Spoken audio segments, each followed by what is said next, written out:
Model की सफाई करते समय उस आदमी ने अचानक एक अजीब चीज नोटिस की। जैसे ही उसने मॉडल पर थोड़ा सा पानी छिड़का, मौसम बदलने लगा और हल्की बारिश शुरू हो गई। ये खोज सच में बहुत खतरनाक थी। फिर उसने अपना ध्यान पूरे शहर के मॉडल की तरफ किया। जैसे ही उसने थोड़ा और पानी डाला, बाहर सचमुच तेज बारिश शुरू हो गई। सड़क पर चल रहे लोग कुछ ही सेकंड में पूरी तरह भीग गए। कुछ देर पहले तक साफ दिखाई देने वाला आसमान अब काले बादलों, गरजती बिजली और तूफानी बारिश से भर चुका था। यह देखकर जेफ तुरंत बालकनी में गया ताकि इस अजीब घटना को महसूस कर सके। लेकिन उसे सबसे ज्यादा हैरानी तब हुई जब उसने महसूस किया कि बाहर हो रही बारिश का तापमान बिल्कुल उसी पानी जैसा था जो उसकी केतली में था। तभी जेफ के दिमाग में एक खतरनाक ख्याल आया। उसे लगा कि शायद इस सब का उससे कोई संबंध है और किसी तरह वह पूरे शहर को कंट्रोल कर रहा है। सच्चाई जानने के लिए वह दोबारा मॉडल के पास गया और उसमें अपना घर ढूंढने लगा। तभी उसकी नजर खिड़की के पास खड़े अपने ही छोटे से मॉडल पर पड़ी। ऐसा लग रहा था जैसे पूरा मॉडल उसी शहर की असली कॉपी हो। यहाँ तक कि सड़कों पर हो रही हर छोटी बड़ी चीज भी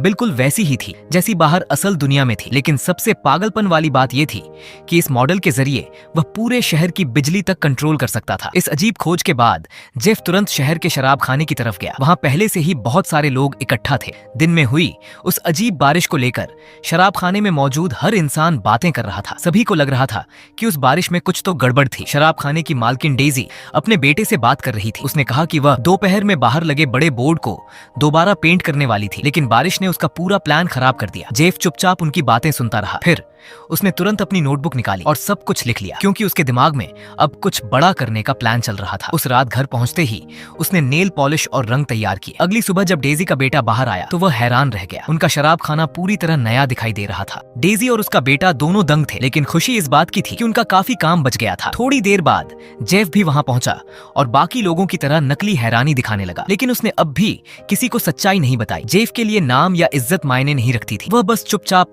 परछाइयों में रहकर शहर की मदद करना चाहता था। वह गर्व महसूस करते हुए घर लौट रहा था, लेकिन तभी उसने एक बुजुर्ग दंपति को सड़क पर गिरते देखा। बूढ़ी औरत गुस्से में शहर को कोस रही थी। उसका कहना था कि सड़क के गड्ढों की वजह से वह बार बार गिर जाती है। जेफ ने तुरंत सुझाव दिया कि उन्हें मेयर को शिकायत करनी चाहिए, लेकिन सुझावों वाला डिब्बा पहले से ही चिट्ठियों से भरा पड़ा था और मेयर उन सबको पूरी तरह नजरअंदाज कर चुका था। घर पहुंचने के बाद जेफ चुपके से मेयर का पूरा मेल बॉक्स उठा लाया। उसने सबसे पहली चिट्ठी खोली तो उसमें सड़क के गड्ढे ठीक करने की शिकायत लिखी थी। जेफ ने तुरंत मिट्टी उठाई और शहर के मॉडल में बने गड्ढों को भरना शुरू कर दिया। उसी पल बाहर की असली सड़क भी अपने आप ठीक होने लगी। उसने चिमटी की मदद से सड़क पर पड़ा मलबा भी साफ कर दिया। यहाँ तक कि उसने गिरे हुए कूड़ेदान को भी सीधा कर दिया और उस पेड़ को भी ठीक कर दिया जो टूटने वाला था। इसके बाद जेफ ने समझा कि ये सब एक बड़ी सुरक्षा समस्या भी हो सकती है। जब उसने एक कुत्ते को लगातार भौंकते हुए सुना तो उसने मॉडल पर एक हड्डी का टुकड़ा गिरा दिया और असल दुनिया में कुत्ता शांत होकर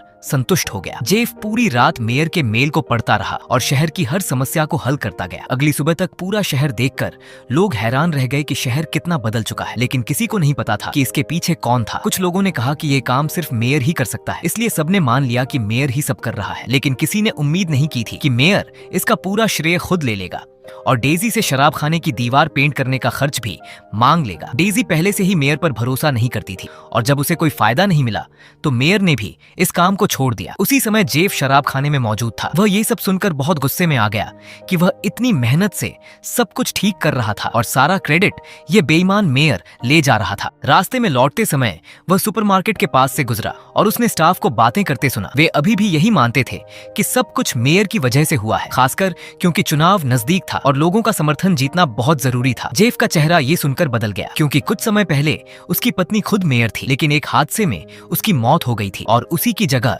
इस बेईमान मेयर ने पद संभाल लिया था। अपनी पत्नी की तस्वीर देखते हुए जेफ ने तय कर लिया कि अब उसे कुछ करना ही होगा, लेकिन उससे पहले उसे मेयर को सबक सिखाना था। उसने एक छोटा पत्थर उठाया और मेयर की कार की तरफ निशाना लगाकर उसे मॉडल पर गिरा दिया। अगली सुबह मेयर सड़क पर लोगों के सामने जोर जोर से चिल्ला रहा था, लेकिन शहर के लोग इसे मजाक समझ रहे थे। उसी समय डेजी का बेटा अपनी एक ड्राइंग दिखा रहा था। ये देखकर मेयर अचानक अपना आपा खो बैठा और उस पर चिल्लाने लगा, लेकिन तभी डेजी तुरंत बीच में आ गई और सबने साफ देख लिया कि क्या हुआ। मेयर को समझ आ गया कि उसका गुस्सैल रूप सबके सामने आ सकता है, इसलिए उसने तुरंत खुद को संभाला और शांत बनने का नाटक किया। उसने कहा कि यह बस एक छोटा सा हादसा था और इससे शहर के प्रति उसका प्यार नहीं बदलेगा। ये सुनकर लोग और ज्यादा जोश में आ गए, लेकिन पास खड़ा जेफ अंदर ही अंदर गुस्से से भर गया। उस रात उसने एक फैसला किया और मॉडल पर एक छोटी सी मकड़ी रख दी। उसी समय मेयर बाहर सड़क पर चल रहा था। मकड़ी को देखकर वह बुरी तरह डर गया, लेकिन समय रहते जेफ ने मकड़ी को हटा लिया, इसलिए मेयर की जान बच गई। अगले दिन मेयर ने अपने दोस्तों को उस विशाल मकड़ी के बारे में बताया, लेकिन कोई भी उसकी बात पर यकीन नहीं कर रहा था। जेफ पास खड़ा ये सब देखकर